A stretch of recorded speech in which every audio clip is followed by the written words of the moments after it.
ولذلك لو ناقشنا الحديث الوارد عن أبي بكر الخليفة الأول، شو يقول؟ يقول سمعت رسول الله صلى الله عليه وآله يقول نحن معاشر الأنبياء لا نورث ذهبا ولا فضة ولا دارا ولا عقارا، وإنما نورث الكتابة والحكمة والعلم. طيب، راح نتنازل عن هذا الحديث ونتكلم بالمنطق والعقل، نحتكم إلى المنطق والعقل الآن بأنه الأنبياء لا يورثون لا ذهبا ولا فضة ولا دارا ولا عقارا. وشنو اللي ورثوا؟ ورثوا العلم والحكمة والكتاب. إذن فاطمة الزهراء صلوات الله عليها نريد الإجابة على ذلك. فهو يقول نحن معاشر الأنبياء لا نورث إلى أن قال ماذا قال؟ قال فما تركنا ماذا من علمه، يعني كأنما يورث العلم والحكمة والكتاب، أليس كذلك؟ فإذا الزهراء صلوات الله عليها ورثت الكتاب وورثت الحكمة وورثت العلم، فهي عالمة وهي حكيمة وهي ماذا؟ وهي الكتاب بنفسه، لأن النبي صلى الله عليه وآله قال فاطمة روحي التي بين جنبي. فعندما قال النبي صلى الله عليه وآله فاطمة روحي التي بين جنبي، ماذا يريد من هذا؟ يعني يريد الروح المعنوية. ففاطمة ماذا؟ عالمة. فعندما طالبت وماذا وضعت الأدلة بين أيديهم فما يجدوا لها جواب، ولذلك هي عندما طالبت وضعت ماذا؟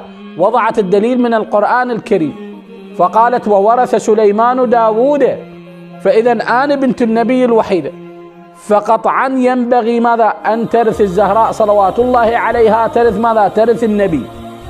فغصب ميراث الزهراء هو الظلم للزهراء. ولذلك في صحيح البخاري ورد ماتت الزهراء صلوات الله عليها واجدة الله عليها، قالت الأمير المؤمنين شيعني بالليل وأخفي قبري، لأنه ورد عن النبي صلى الله عليه وآله من سار خلف جنازة الله ما تقدم وتأخر من ذنبه.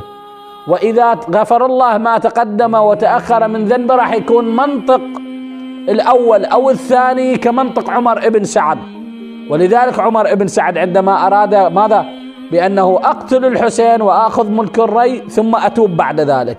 فلذلك ماذا؟ يقول في صحيح البخاري بأنها ماتت فاطمة صلوات الله عليها وهي واجدة على ماذا؟ أبي بكر وعمر. فإذا كانت واجدة صلوات الله عليها، ومن يغضب الزهراء ماذا؟ يغضب الله، يرضى الله. النبي صلى الله عليه وآله يقول يرضى الله لرضاها ويغضب لغضبها.